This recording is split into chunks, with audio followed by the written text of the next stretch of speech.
মই আজি আপোনালোকৰ মাধ্যমেৰে ৰঙৰ উৎসৱ আৰু পবিত্ৰ হোলীৰ শুভেচ্ছা জনাইছোঁ অসমবাসী ৰাইজক।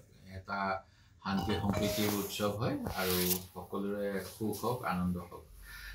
এইখিনি সময়তে কেইটামান খবৰ আহিছে যে নতুনকৈ পুনৰ শিলহাকু বিলত উচ্ছেদ হ'ব। এতিয়া উচ্ছেদ কৰিবলৈ কাক কাক টাৰ্গেট কৰিছে এই কথাখিনি আমি ভালকৈ জনা উচিত আৰু এটা তদন্ত হোৱা উচিত যে কোনোবা চৰকাৰী বিষয়াৰ সহযোগত কোনোবাই পুৰণা ডাক নম্বৰ পট্টা নম্বৰ সলনি কৰি নিজকে বচাইছে নেকি। এই কথাখিনি জৰুৰী এই কাৰণেই যে শিলহাকু বিলখন যথেষ্ট ডাঙৰ আছিল, যেনেকৈ অন্য আৰু কেইখনমান বিল আছিল যিবিলাকে আমাৰ প্ৰাকৃতিকভাৱে গুৱাহাটীৰ বানপানীৰ পৰা ৰক্ষা কৰি আছিল।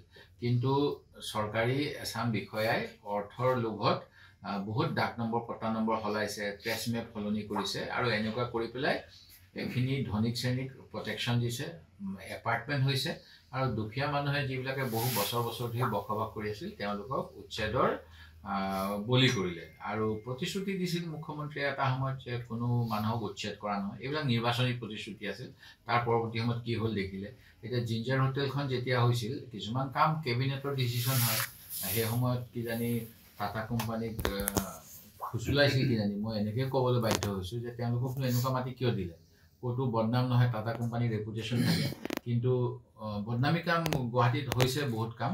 অকল মুখ্যমন্ত্ৰীক মই জগৰীয়া নকৰোঁ, বৰ্তমানৰ মুখ্যমন্ত্ৰীকো কৰোঁ, কাৰণ ৰেডিশ্যন ব্লুখনো এটা ধপাত কোম্পানীক দিয়া হৈছিল আপোনালোকে জানে, সেইখনৰ প্ৰমোটাৰ। আৰু সেই সময়ত সেইখিনি মাটি GMDৰ মাটি আছিল, GMDয়ে অন্য কামত লগোৱা কথা আছিল। তাৰপিছত GMDক দি দিয়া হ'ল সেইখিনি মাটি আৰু তাত কাৰোবাৰ মন্ত্ৰী বিধায়কৰ শ্বেয়াৰ আছে বুলিও সেই সময়ত কথাখিনি ওলাইছিল।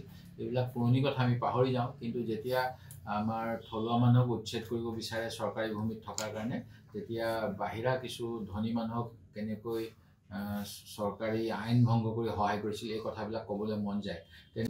আগৰৱালা উপাধি তেখেতক যিটো উত্তৰ গুৱাহাটীত জলাশয় মাটি, ফ্ৰীডম ফাইটাৰৰ পৰিয়ালৰ মাটি আছিল, তাত লক্ষী কেবিনৰ মালিকৰ, তেওঁলোকক অশান্তি দি পেলাই তাত ইণ্ডাষ্ট্ৰী বহাবলৈ দিয়া হৈছিল। সেইবিলাক সময় জলাশয় মাটি দিব নাপায় সেই সময়ত। সেইখিনি সময়তো অসমৰ এজন মন্ত্ৰীৰ কেলেংকাৰীৰ তদন্ত হৈছিল। তাৰ সেই সময়ত ছিংগাপুৰ ট্ৰিপৰ টিকেট দিয়া হৈছিল। ছিংগাপুৰ যোৱাতে সেই সময়ত আজিৰ নিচিনা সহজ নাছিলে বোধ কৰোঁ। তেতিয়া ন্যায়াধীশক ছিংগাপুৰত টিকেট দি পেলাই কোনোবা প্ৰভাৱলী মন্ত্ৰীয়ে বাচিব বিচাৰিছিল। এইবিলাক কথা ওলাইছিলে। সেই গতিকে দুখ লাগে এনেকুৱা হ'লে মানে।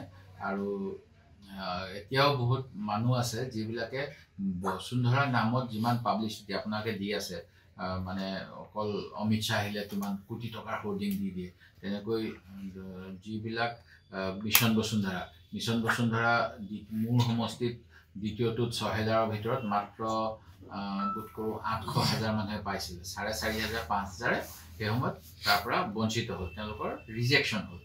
মিছন বসুন্ধৰা কিনি আনিলে।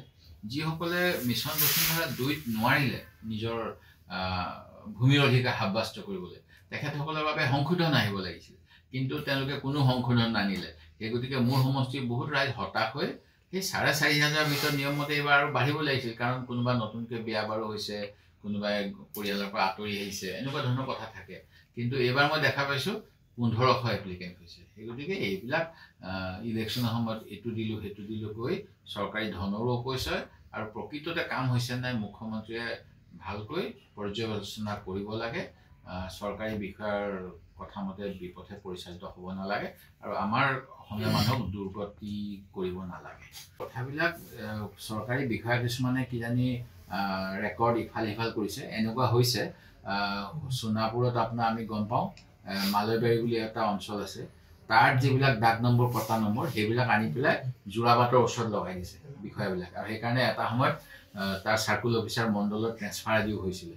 সেই গতিকে এই যে ছেটেলমেণ্ট নে কিবা ৰিছেটেলমেণ্ট, এইখিনি সময়ত যথেষ্ট নিষ্ঠা সহকাৰে কাম কৰা বিষয়াই কাম কৰিব লাগে আৰু বৰমূৰীয়াসকলে একদম ন্যায়ৰ বাবে চেষ্টা কৰিব লাগে।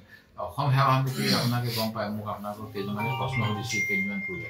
অসম সেৱা সমিতিৰ মাটি আনকি কোনোবা বেদখলকাৰীক দি দিব বিচৰা হৈছে এটা কথা কৈ পেলাই যে অসম সেৱা সমিতিৰ মাটিখিনি বেলতলা মৌজাৰ মাটি আৰু বেদখলকাৰীয়ে বেদখল কৰা মাটিখিনি উলুবাৰী মৌজাৰ।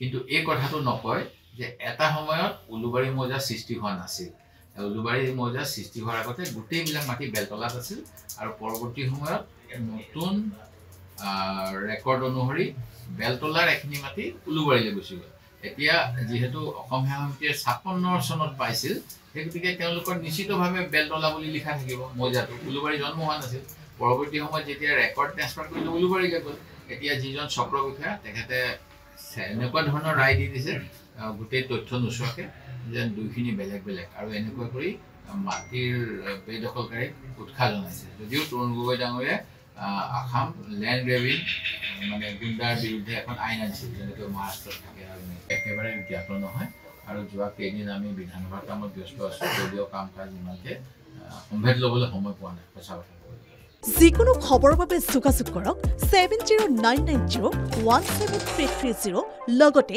7099017110 নম্বৰত